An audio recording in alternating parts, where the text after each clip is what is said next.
Hello, my dear students and parents. Can you guess where we are now? Yes, we are in Kemaro Island. SMP Safari to Palembang crew move here today. We are going to make teaching and learning videos here. Why? Because we love you. We want to serve you the best.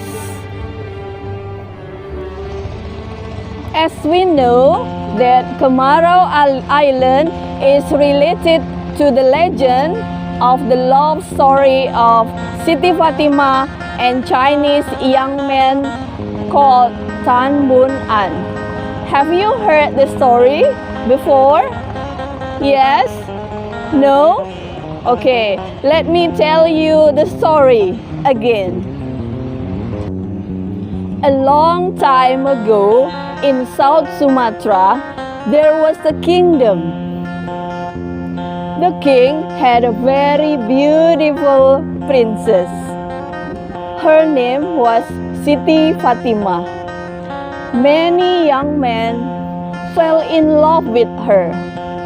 However, they didn't have any courage to propose her. Why?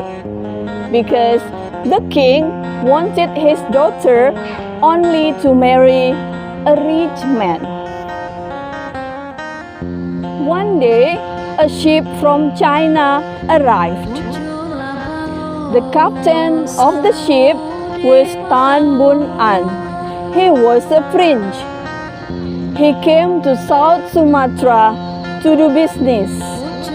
He wanted to ask the king permission.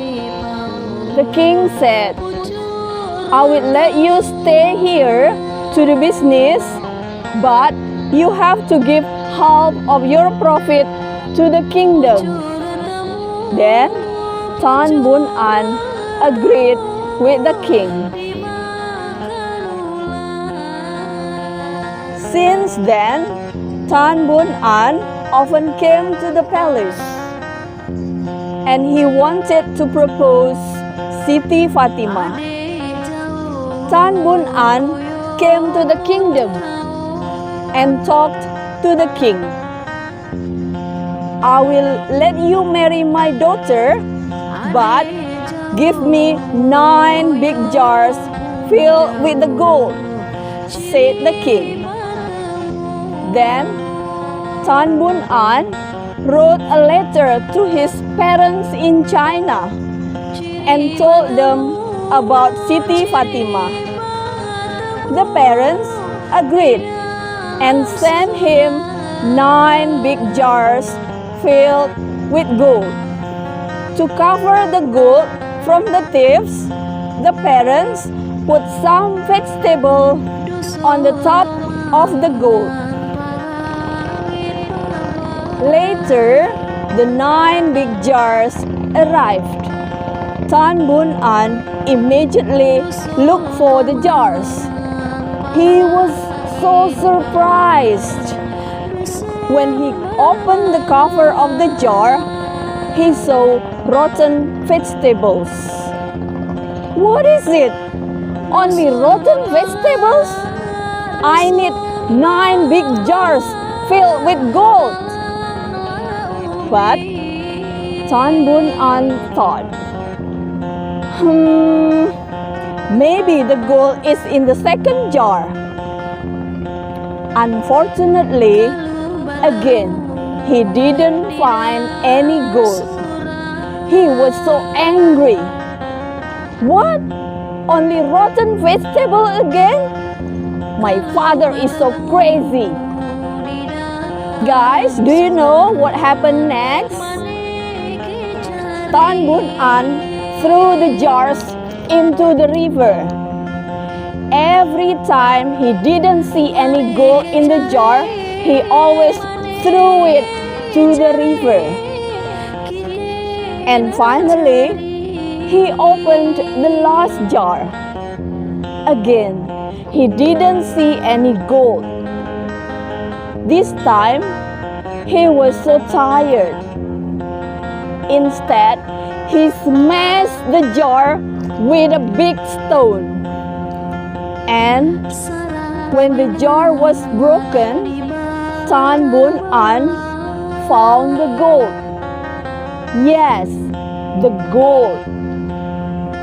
Finally, I found the gold. There must be gold too in jars I have thrown. Oh, I'm sorry, my father. I have thrown them. I will jump into the river now. He immediately jumped to the river. He wanted to collect the gold. Siti Fatima saw what was happening. She waited for Tan Bun An at the river bank, but he never showed up. She waited and waited. She also wanted to jump and help him. And she said, "Where is Coco? We have promised each other to a life and death. Why do you never show up, Coco? I will jump into the river now. Wait for me, Coco." I'm not Siti Fatima, so I'm not going to jump into the river, don't worry. Guys, do you know what happened then?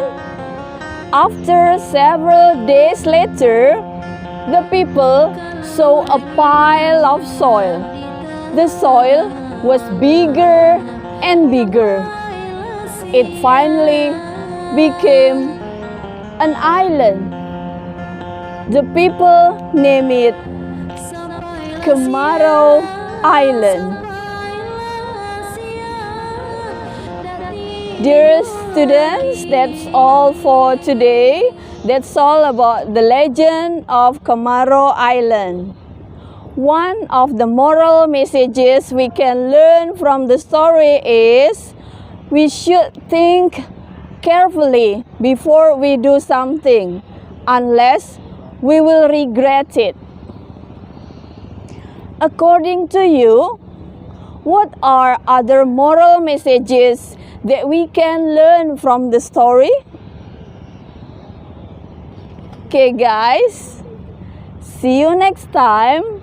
Stay healthy and happy. Bye-bye.